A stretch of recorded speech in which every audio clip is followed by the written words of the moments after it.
नमः शिवाय। हर हर महादेव शंभू। जय माता दी मित्रों, कैसे हैं आप सब।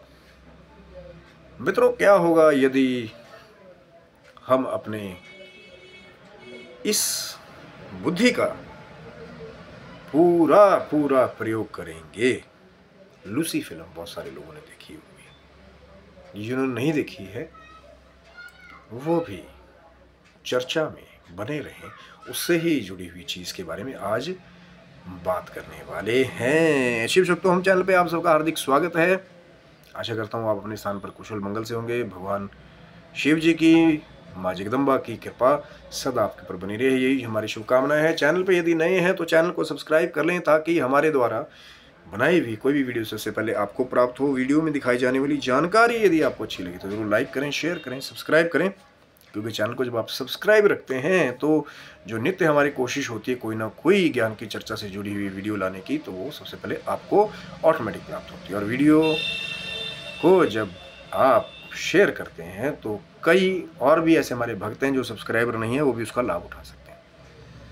क्या होगा मित्रों अगर हम लोग अपने इस बुद्धि को पूरा पूरा प्रयोग करें। बहुत सारे YouTube के वीडियोस में आपने देखा होगा, अभी मैंने एक फिल्म के बारे में बात की है, लूसी देखी होगी बहुत सारे लोगों ने। क्या होगा अगर जो हमारे यहाँ कहा जाता है कि एक व्यक्ति अपने ब्रेन का ज़्यादा से ज़्यादा 1% 2% प्रयोग करता है। एल्बर्ट आइंस्टाइन के बारे में कहा जाता था कि वो अपने ब्रेन का 16% तक उन्होंने प्रयोग किया था, जबकि वो अपने टाइम के महान जीनियस थे। वो दूसरों को जरूर भले पागल जैसे लगते थे कईयों को, लेकिन जब उनकी थ्योरीज सबके सामने आई, जब उनके एक्सपेरिमेंट्स, चाहे वो क्वांटम फिजिक्स हो, बहुत सारी रिसर्च हो, तो लोगों को ये भी ज्ञात हुआ कि एक बहुचर्चित एक मत है कि एल्बर्ट आइंस्टाइन जो है अपने ब्रेन का 16% तक प्रयोग कर लेते थे, 16% ओनली। लेकिन क्या कोई अपने ब्रेन का 100% यूज कर सकता है? क्या जवाब ना है या जवाब हाँ है? दोनों ही जो ना और हाँ है उसके बीच में एक लकड़ी का पुल देखा है, झूलता हुआ देखा हो ना कई फिल्मों में, जंगल वाली फिल्मों में एक लकड़ी जैसा पुल बनाया होता है, ऊपर नीचे जा रहा होता है, कई बार टूट भी जाता है हल्का सा। तो ऐसा ही एक नाजुक पुल इस हाँ और ना के बीच में, क्योंकि बहुत सारे लोगों का ये मत है कि अगर वो ऊर्जा आपके ब्रेन तक 100% तक जाएगी तो हो सकता है कि आपके ब्रेन को वो क्षति पहुंचा दे। और वहीं दूसरी तरफ कई ऐसे योगी है जो कहते हैं कि वो ऊर्जा को जब वो सहस्त्रार चक्र में भेज देते हैं तो, और उससे भी ऊपर के कई मंडल हैं, वो ऊपर के कई और चक्र हैं, 7 तक तो बात करते हैं बहुत सारे लोग, 6, लेकिन इसके ऊपर भी हैं कई जगह 2, 9 के बारे में भी कई गुप्त जो नवरात्रि की साधना करते हैं ना कई, वो बताते हैं, बड़ी गुप्त चर्चा है कि सहस्त्रार के बाद भी ऊपर 2 और स्थान और विभिन्न मंडल जो 14 भुवन बताए जाते हैं अंदर ही, ऊपर से लेकर नीचे तक। तो कहते हैं कि जब पूरी जो वो हमारी आंतरिक ऊर्जा जब ऊपर को जागृत होती है तो और ऊपर की यात्राओं में आदमी जो है उसकी चेतना जाती है, और अपनी ही चेतना के द्वारा वो एस्ट्रल ट्रैवल जिसको कहा जाता था, अपने सूक्ष्म शरीर के द्वारा वो अलग अलग आयामों में, अलग अलग डायमेंशंस में वो विचरण करता है और भ्रमण करता है। तो अब 2 मत हो गए। एक तो जो नॉर्मल लोग हैं वो कह रहे हैं कि भैया क्षमता से बाहर है, अगर ब्रेन को जो है बहुत सारी वो तरंगे जाएंगी, वाइब्रेशन जाएंगी तो उसको क्षति होने के चांस होंगे। और एक फिल्म में एक महिला को ऐसे दिखाया जा रहा है कि 100% जब उसने अपने ब्रेन को एक्टिव कर लिया तो उसके लिए सब कुछ फिर, क्योंकि यहीं से सब कुछ शुरू होता है, यही सबसे इम्पोर्टेंट ऑर्गन है। और कहीं ना कहीं जो दूसरी मैं बात कर रहा हूँ कि कैसे ये सक्षम हो सकता है, कैसे ये पॉसिबल है, कैसे ये मुमकिन है। बहुत सारे लोगों के दिमाग में भी प्रश्न उठ रहा होगा। तो कुंडलिनी जागरण की जब हम बार बार बात करते हैं तो कहीं ना कहीं ये वही चीज़ है, ये वही प्रोसेस है कुंडलिनी जागरण की, जहाँ हम अपनी आंतरिक ऊर्जा को, जिसको माँ भगवती का जो स्वरूप है, कुंडलिनी का नाम देते हैं, तो वो फिर ऊपर की तरफ जब उठती है अलग अलग चक्रों के द्वारा, तो फिर ऊर्जाओं को अनब्लॉक करती हुई ऊपर पहुंचती है और मैक्सिमम पावर देती है आपके ब्रेन को कि वो एक सुपर कंप्यूटर जैसा काम करने लग जाए। फिर सब कुछ जल्दी जल्दी यूँ होता है। और बहुत जगह तो ये भी कहा गया है कि जो ऐसा व्यक्ति होता है वो रेस्टलेस टाइप हो जाता है, क्योंकि जब ऊर्जा इतनी हो जाएगी उसको बार बार दिल करेगा मैं ये भी करूँ, मैं वो भी करूँ, शक्ति आ जाती है ना। तो एक फिल्म में डायलॉग था ना कि जब शक्ति आती है उसको दिखाने का मन करता है।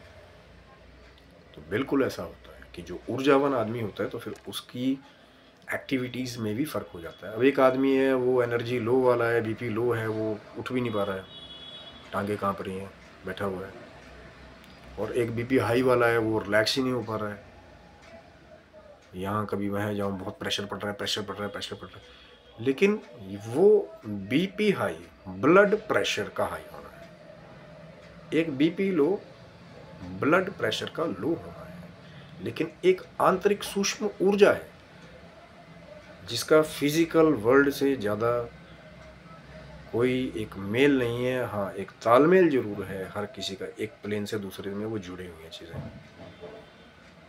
पहले भी बात की थी ना, कॉन्शियस, सब कॉन्शियस, सुपर कॉन्शियस। तभी तो बोलता हूँ ना, चैनल को सब्सक्राइब रखिए, पुरानी वीडियोस भी देखा कीजिए तो पता लग जाए कि क्या है शिव जी के त्रिनेत्र का रहस्य। थोड़े दिन पहले वीडियो आया था, आगे भी उस पर मैं शायद चर्चा करूँगा, तो चैनल को सब्सक्राइब रखिएगा कि कॉन्शियस, सब कॉन्शियस, सुपर कॉन्शियस का क्या है। तो जब कॉन्शियस हमारा माइंड जो थोड़ा थकता है, थोड़ा ही काम कर सकता है, उसके नीचे जब हम सो जाते हैं हमारा सब कॉन्शियस जाग जाता है। जब हम सपने देखते हैं उसके नीचे भी एक सुपर कॉन्शियस होता है कि अब आप समाधि में बैठे हैं, आप जाग भी रहे हैं, एक तरह से सो भी रहे हैं, लेकिन हर एक एक्टिविटी को आप देख रहे हैं। और वहाँ पे आपके लिए मुमकिन हो जाता है कि अब मैं क्या देखना चाहता हूँ अपने तीन नेत्र के द्वारा। तभी तो पॉसिबल होता था ना, पास्ट, प्रेजेंट और फ्यूचर देखना कई ऋषि मुनियों के लिए, भूत, भविष्य, वर्तमान देखना ऋषि मुनियों के लिए, कि जब अपनी ऊर्जा को उस थर्ड आई तक, जिसको आज्ञा चक्र कहते हैं, तो फिर उनके लिए आसान हो जाता था कि वो किसी का पास्ट भी देख सकें, किसी का आने वाला कल भी देख सकें, और जो अभी चल रहा है उसको भी देख सकें कि कौन क्या सोच रहा है। अभी तो इस कली काल में बहुत सारे लोग कर्ण पिशाचनी को सिद्ध करके ना वो पर्चे निकाल दे रहे हैं कई कई जगह पे, और नाम ले रहे हैं बहुत बड़ी बड़ी विभूतियों का, जी हमारे पास तो वो सिद्धि है। कई लोग, कम है, लेकिन ज़्यादातर जो असली साधक हैं वो कभी भी मीडिया के आगे पूरा रहस्य जो है, या तो वो सांकेतिक रूप से बात करते हैं, और पूरा रहस्य उसी को मिलता है जो शिष्य, जिसकी वो परख कर लेते हैं कि कल को जाके इस शक्ति का वो दुरुपयोग नहीं करेगा। लेकिन यहाँ तो कई ऐसे हो गए हैं कि वो खुद ही अपने आप को एक अलग अवतार घोषित कर दे रहे हैं। किसी ने उनको कोई तगमा भी नहीं दिया कि भैया हाँ मैंने इसको शक्ति दी है, और खुद को ही वो लेबलिंग कर ले रहे हैं कि जी हमारे जैसा तो साधक दूसरा कोई नहीं, मैं तेरा ये भी बता दूंगा, मैं यहाँ ये लिख दूंगा, मैं वो लिख दूंगा। कर्ण पिशाचनी को भी सिद्ध करने वाले, जो उनके कान में आकर के वो कर्ण पिशाचनी कह देती है सामने वाले के बातें में, तो वो भी चीज़ें, कई और भी ऐसी गलत गलत विद्याएं हैं जहाँ पे गलत गलत एंटिटीज़ से, चाहे आप कह लो कि दूसरी विभूतियाँ हैं, उनकी मदद लेकर के आपके बारे में बता देना, आपके दिमाग में झांक करके आपको चीज़ बता देना, नज़र बंद कर देना, ये वो चीज़ों का प्रयोग करके लोग अपने आप को सो कॉल्ड अवतार बताने में लगे हुए हैं कई। लेकिन जिनके पास एक्चुअल में है, मैं मना नहीं कर रहा हूँ, हिमालय में ऐसे बहुत सारे संत हैं, या बहुत सारे ऐसे हमारी जगहों में भी, जैसे अगर हम कुछ स्थानों की बात करते हैं, काशी जी में कुछ ऐसे गौरी हैं, अयोध्या जी की बात करते हैं, वृंदावन जी की बात करते हैं, कहीं कहीं बिरले संत ऐसे भी मिल जाते हैं। लेकिन जो एक मेजॉरिटी है असली संतों की, वो हिमालय में बैठ के, जो कई कई दिनों की समाधि में बैठ करके, जिनके पास ये है, जो अपनी समाधि में बैठ करके अपने त्रिनेत्र के द्वारा सब कुछ देख लेते हैं बैठे बैठे, ऐसे भी हैं। लेकिन वो क्यों आपको बताएंगे? कोई दिव्य संत है जिसने कोई शक्ति प्राप्त कर ली, एक लॉजिक है, जिसको पैसे से कोई मतलब नहीं है, जिसको पॉडकास्ट से कोई मतलब नहीं है, जिसको मीडिया से कोई मतलब नहीं है, वो क्यों अपनी शक्तियों का प्रदर्शन करेगा? और आजकल तो वो लगे हुए हैं लोग, बड़े बड़े कैमरास लगा के, उन्हीं के चेले हैं, वो यूट्यूब पे जाके उन्हीं के प्रमोशनें कर रहे हैं, खुद ही वीडियोस डाल रहे हैं।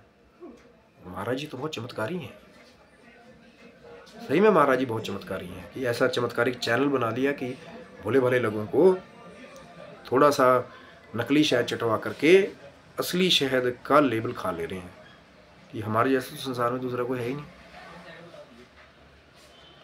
बहुत बुरी बुरी चीज़ है, और नहीं कहना चाहिए, मैं वही चीज़ कह रहा हूँ। पर कुंडलिनी जागरण से ये पॉसिबल है।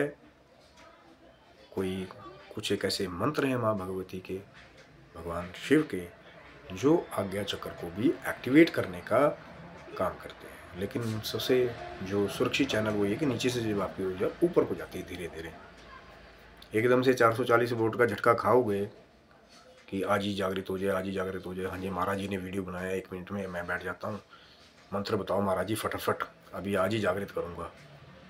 तो ये कई सालों की, कई दिनों की साधनाएं हैं, बहुत सारे गुरुओं के आशीर्वाद जुड़े होते हैं, बहुत सारे संतों के आशीर्वाद जुड़े होते हैं, तब जाकर के कहीं वो भगवान शिव की, माँ जगदम्बा की कृपा आपके ऊपर होती है। आप भक्ति जब करते हैं शुद्ध भाव से, तो अपने आप ही वो आपको मार्ग दिखाता है। और फिर जब 2% से ज़्यादा फिर अपने ब्रेन को आप यूज़ करने लगे, 100 की तो मैं पूरी बात तो क्या ही करूँगा, फिल्मों में तो बहुत कुछ दिखा दिया जाता है। पर जब 2% से ज़्यादा, या एल्बर्ट आइंस्टाइन ने जितना 16 से ज़्यादा किया, जब आप 20 के ऊपर भी चले जाओगे या थोड़ा सा और ऊपर चले जाओगे, तो फिर जो चीज़ें हैं वो आपके लिए पास्ट प्रेजेंट फ्यूचर देखना तो क्या, कई बार आदमी फिजिकल चीज़ों को भी बैठे बैठे ही जिसको हिला देता है। आजकल टेलीकाइनेसिस का जो नाम देते हैं स्टडी को, वो बैठे बैठे चीज़ों को हिला देते हैं।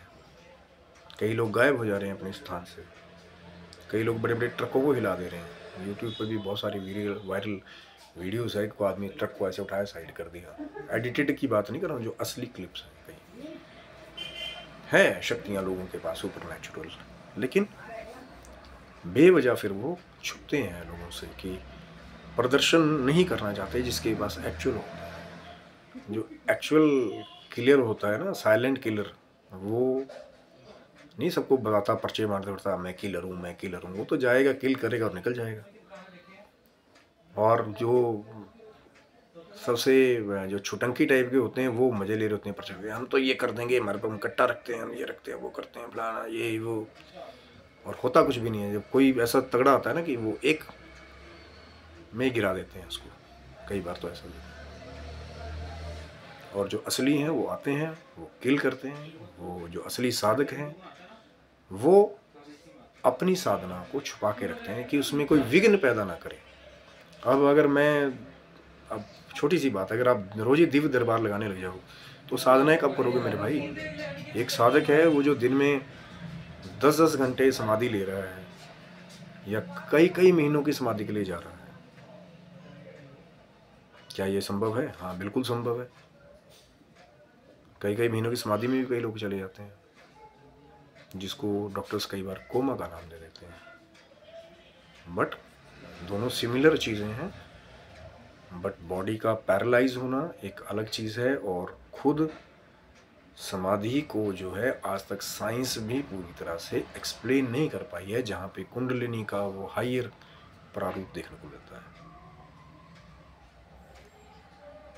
और बहुत सारी चीज़ें हैं जो स्टेप बाय स्टेप है। अष्टांग योग में समाधि सबसे लास्ट है। अब अष्टांग योग क्या है? चैनल को सब्सक्राइब रखिएगा। महाराज पतंजलि ने कौन थे महाराजा पतंजलि, तो वो भी आपको पता चलेगा कि पाताल से कौन आए थे और योग विद्या कैसे दे करके गए। तो चैनल को सब्सक्राइब रखिएगा। तो अष्टांग योग 8 स्टेप, अष्टांग 8 अंग, 8 स्टेप्स समाधि तक, यम, नियम, आसन, प्रत्याहार, प्राणायाम, ध्यान, धारण, फिर समाधि। इसके बारे में भी डिटेल में कभी बात करेंगे कि अष्टांग योग क्या है हमारे योग पद्धति में छुपा हुआ वो राज, जिसके द्वारा लोग कुंडलिनी जागरण करके समाधि में पहुंच जाते थे और फिर किसी भी आयाम में एस्ट्रल ट्रैवल करते थे। एस्ट्रल ट्रैवल अब क्या है कि कई लोग पूछेंगे कि भाई एस्ट्रल ट्रैवल क्या है। अपने सूक्ष्म शरीर के द्वारा जब आप यहाँ पे आपका स्थूल शरीर बैठा हुआ है, लोगों को लगे कि सो रहे हैं या बैठे हुए हैं, लेकिन अंदर से सूक्ष्म शरीर के द्वारा आप कहीं और घूम रहे हैं, उसको कहते हैं एस्ट्रल ट्रैवल, अपने शरीर से बाहर के एक्सपीरियंसेस। महाराज जी तो हमारे को सबूत तो दीजिए। तभी तो मैं कह रहा हूँ ना कि बहुत सारे ऐसे गुप्त रहस्य हैं जो मीडिया पे, या मैं कोई क्लेमिंग नहीं कर रहा हूँ यहाँ से कि मैं बहुत बड़ा सिद्ध संत साधक आपके जैसा मैं भी हूँ, सीख रहा हूँ। अभी भी कोई जानकारी मेरे तक आती तो सिर्फ ज्ञान की चर्चा के लिए, जानकारी के लिए सिर्फ बात कर रहा हूँ, ना किसी को कोई साधना शुरू करने के लिए कह रहा हूँ जी 100% आज ही मैं आपको जी ट्रेनिंग प्रोग्राम दे रहा हूँ, मेरे नंबर पे इतने पैसे भेजिए, ये करिए, वो ये, बिल्कुल नहीं। मंत्र जाप भी कई बार ऐसी चीज़ होती है कि उसके द्वारा भी कुंडलिनी शक्ति जो है नाचने लगती है। जागृत होना तो अलग बात है, फिर नृत्य करने लगती है, इतनी ही ऊर्जावान हो जाती है कुंडलिनी शक्ति। पर बड़ा लंबा टॉपिक है और इसीलिए मैं कह रहा हूँ कि जब आप अपने ब्रेन को सामान्य से ज़्यादा मानसिक जाप के द्वारा भी जागृत कर लेते हैं तो धीरे धीरे करके वो कुंडलिनी भी कहीं ना कहीं जागृत हो रही होती है। तो फिर आपकी कार्य करने की क्षमता में भी फर्क आ जाता है। आप रेस्टलेस हो जाते हैं, लोगों को लगता है पता नहीं कितनी ऊर्जा है, कितनी ऊर्जा से काम करते हैं, कि ऊर्जा ही तो मेन है ना।